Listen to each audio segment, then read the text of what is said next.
Bonjour, c'est Damien. On se retrouve pour un nouveau thème. Je vais vous parler des relations, plus précisément des relations âme-sœur, flammes jumelles. Je pense que vous en avez tous entendu parler. Je précise que mon travail est préparé par écrit. Donc je fais une lecture, je vous explique tout cela dans l'audio Lego que vous retrouvez sur cette chaîne. Je vous invite à l'écouter. Je vais commencer la lecture et comme d'habitude, je vous souhaite une bonne écoute.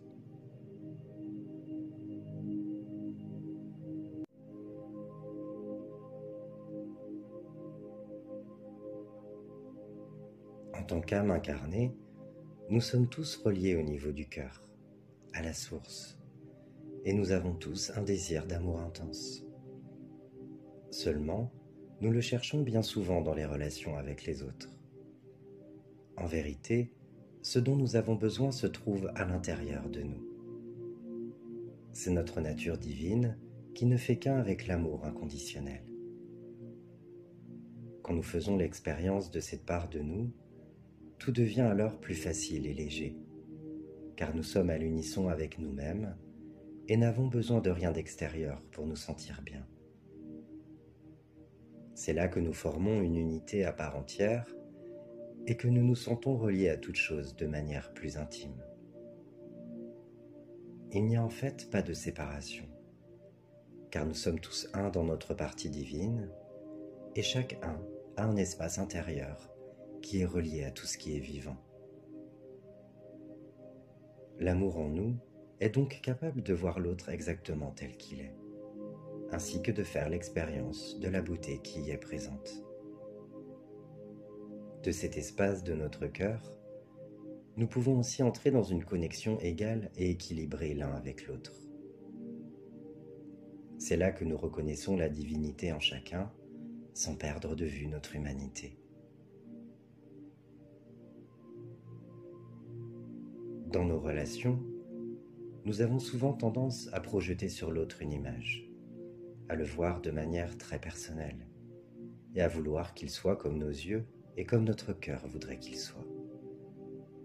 Seulement, nous sommes sans cesse en mouvement, en transformation, et chacun avance à son rythme. Par cette évolution, il y a souvent des décalages dans nos relations, et nous n'arrivons pas toujours à le comprendre, à l'accepter. Nous pensons aimer ceux qui nous entourent et les aimer pour ce qu'ils sont, mais parfois, ils nous échappent. Ils peuvent devenir comme insaisissables, tout comme nous pouvons devenir insaisissables pour eux. C'est souvent perturbant et source de souffrance. Mais c'est lié à l'évolution et il faut donc l'accepter. Il faut accepter cette transformation chez nous comme chez l'autre, car c'est là que nous ouvrons cette porte qui mène à l'amour inconditionnel.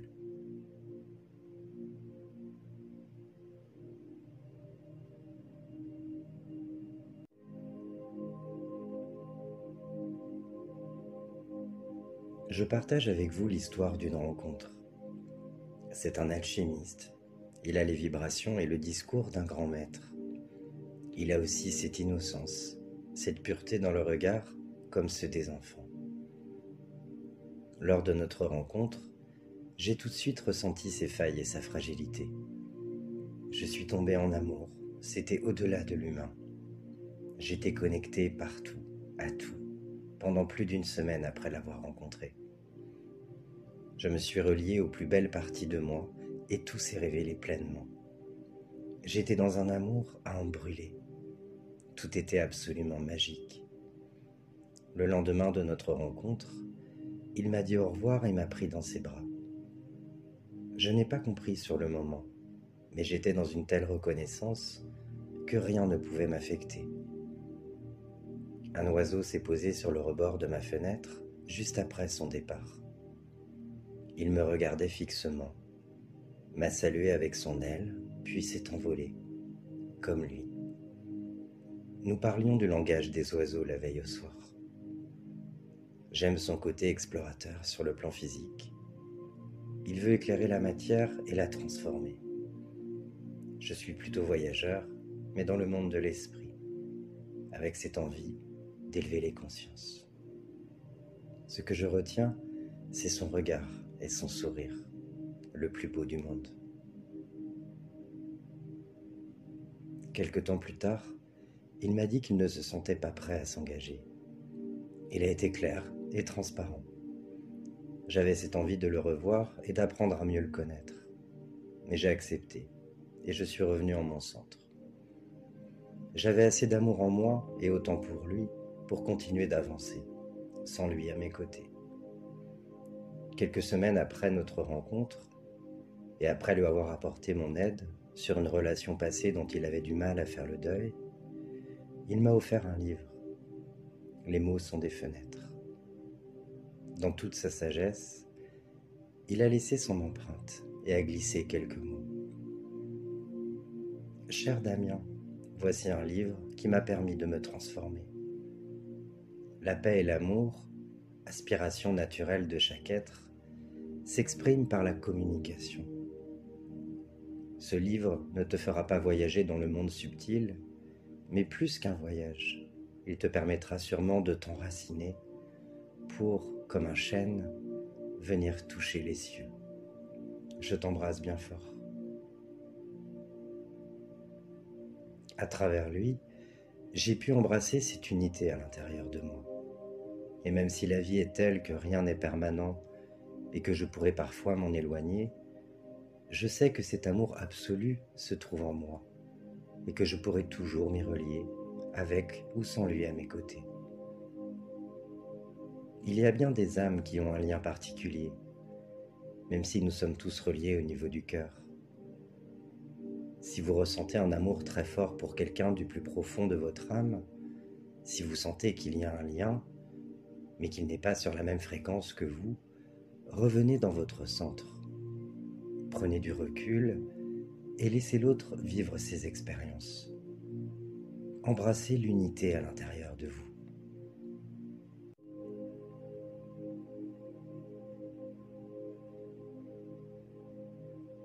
Vous avez peut-être entendu parler des flammes jumelles. Il est courant de lire que seule la réunification des deux flammes permet de trouver la paix et l'unité, que le parcours est fait pour se retrouver un à deux, ce qui va aider les autres et la Terre à ascensionner.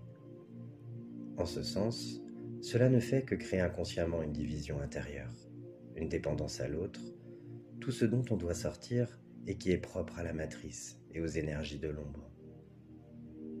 Il n'y a pas besoin d'attendre une réunification pour briller, il suffit de se retrouver avec soi-même.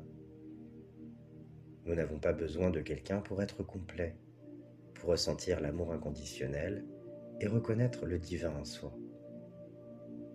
Deux âmes ne forment en aucun cas une unité, car l'unité se trouve en chacun de nous. Je ne vais pas rentrer dans des explications au niveau énergétique concernant le lien, car ce n'est pas le but et le sujet est complexe. Je veux surtout vous ramener à l'essentiel. Je dirais juste qu'il est question de complémentarité, que les deux âmes sont reliées à un même centre énergétique, unique, que leur union active une troisième énergie. 1 plus 1 égale 3.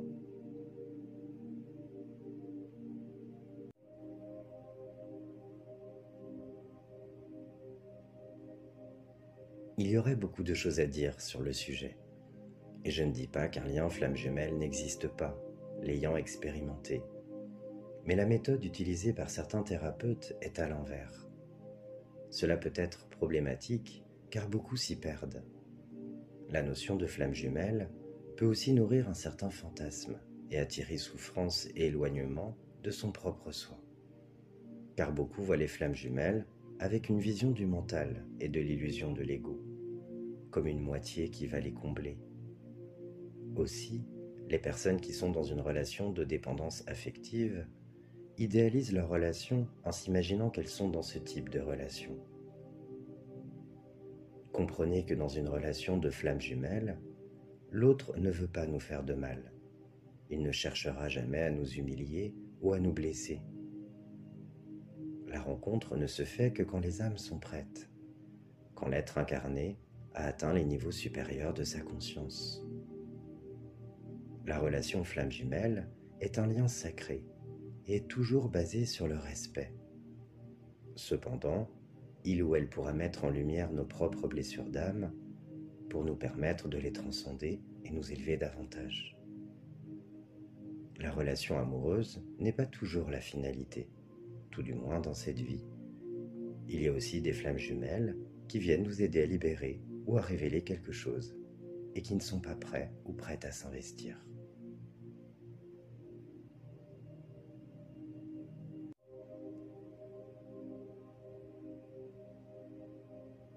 Il faut savoir qu'il est tout à fait possible d'être dans une relation d'amour très forte avec une âme sœur.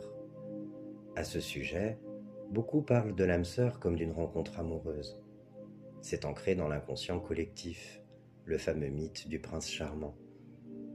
Une âme sœur est une personne avec laquelle on a de fortes affinités, non pas forcément sentimentales, mais vibratoires. C'est aussi simple. Une âme sœur est une âme qui fait partie de notre famille d'âmes. Elle a des vibrations similaires à la nôtre, d'où le fait que l'on ressente une alchimie. Ce peut être un conjoint ou une conjointe, mais ce peut être aussi un ou une amie, un parent, un cousin, une sœur. Il n'y a pas besoin d'être en couple pour ressentir cet amour-là. Vous l'avez tous déjà ressenti, j'en suis sûr.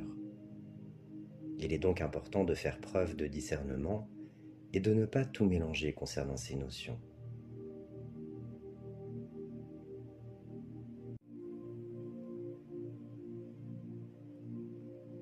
Dans vos relations, vivez le moment présent et ne cherchez pas à savoir si c'est la bonne personne, une âme sœur, votre flamme jumelle. L'important est la qualité de la relation, de se sentir libre et de savourer chaque instant. Peu importe le lien d'âme, laissez faire les choses et vivez ce que vous avez à vivre. Mais ne vous centrez pas sur des relations toxiques ou limitantes. Vous ne pouvez pas forcer quelqu'un à prendre soin de vous et à être comme vous voudriez qu'il soit. Vous n'avez pas besoin de quelqu'un qui ne sait pas ce qu'il veut. Vous n'avez pas besoin de quelqu'un qui ne voit pas votre valeur. Que ce soit l'amour ou la reconnaissance, il est presque inutile de les chercher autour de soi si on n'a pas commencé par les découvrir en soi. Faites tout ce qu'il faut pour sortir de l'emprise et ensuite prenez le temps nécessaire pour comprendre le pourquoi, en travaillant sur la reconnexion à votre âme et vos parts d'ombre. Une personne qui n'a pas fait un travail de libération nécessaire sur elle, qui est focalisée sur une relation dite flamme jumelle, ou qui nourrit un fantasme en cherchant inconsciemment cette dernière, attirera bien souvent une personne dans des vibrations similaires. Cela peut entraîner beaucoup de souffrance, et ce peut être aussi un piège lié aux énergies de l'ombre qui cherchent à maintenir dans l'illusion. Elle passe par différentes failles, notamment celles de ceux qui ne sont victimes que de leurs propres fantasmes et illusions. Ils se retrouvent donc enchaînés dans un type de relation qui ne leur permet pas l'expansion de leur lumière. Comprenez que les énergies liées au plan de l'ombre font tout pour maintenir l'humanité dans l'illusion et la souffrance. Elles se délectent de toutes les situations ou relations qui engendrent des énergies de jalousie, d'attachement, de tristesse, de colère, de violence. Elles se nourrissent de notre lumière en nous maintenant dans des énergies basses. D'où l'importance de travailler sur soi, sur nos mémoires douloureuses, sur les peurs, sur les manques, et de rester centré dans le cœur. C'est vous le maître du jeu, et à vous de décider de reprendre le pouvoir.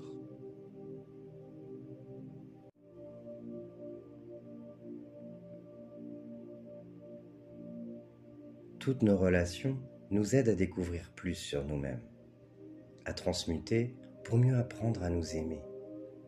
Elles sont vécues pour nous ramener à l'essentiel, à cet amour divin présent en nous qui n'attend qu'à se révéler pour ensuite se déployer. C'est toujours la bonne personne et le bon moment pour nous aider à grandir, mais ne persistez pas dans une relation où vous subissez.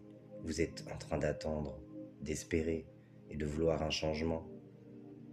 Une personne qui a travaillé sur elle, sur ses blessures, ses peurs et ses parts d'ombre, qui s'est reconnectée à son âme et sa partie lumineuse, n'accepterait pas quelqu'un qui n'a pas fait ou ne veut pas faire de travail sur lui. même si cette relation est dite flamme jumelle. C'est une question de bon sens. Quand on a fait un travail sur soi, on prétend à autre chose qu'à une relation qui n'aboutit en rien. Il est bien évidemment possible de faire ce travail à deux, si l'envie est sincère, s'il y a une complétude. Mais il n'est pas question de dilapider ses énergies pour quelqu'un enfermé dans ses parts d'ombre ou qui n'est pas prêt à s'engager. C'est une question d'amour de soi, de respect et d'intégrité.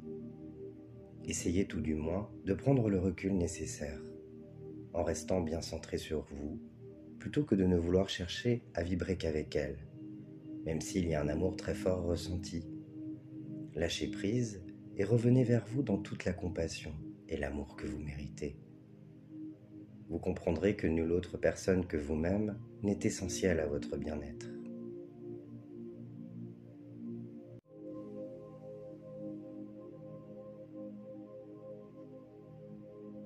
Cessons de nourrir toutes ces croyances que l'autre peut nous rendre heureux. Nous sommes des êtres complets et il existe une seule et unique personne disposée à nous aimer inconditionnellement. Cette personne, c'est nous-mêmes. L'important est de vibrer dans son unicité, alors revenez vers votre lumière pour l'incarner pleinement. La vie réserve de bien belles surprises, donc ne vous limitez pas en restant focalisé sur le lien, sous prétexte que c'est une relation flamme jumelle.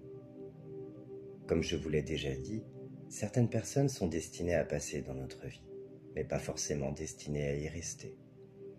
Elles viennent juste libérer ou révéler quelque chose. Si vous devez vous réunir avec votre flamme jumelle dans cette vie, cela se fera au bon moment. En attendant, ouvrez le champ de tous les possibles, plutôt que de rester figé sur une personne avec qui vous ressentez un amour très fort, mais qui n'est pas prête à le vivre avec vous. Observez ce qu'il se passe ensuite. Commencez par tomber amoureux de vous et laissez faire le plan divin en restant dans l'ouverture.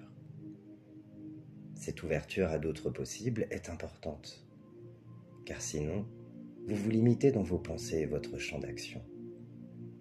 Vous restez alors dans un état mentalisé et émotionnel qui peut vous empêcher de vivre et d'accueillir pleinement des expériences bénéfiques à votre évolution.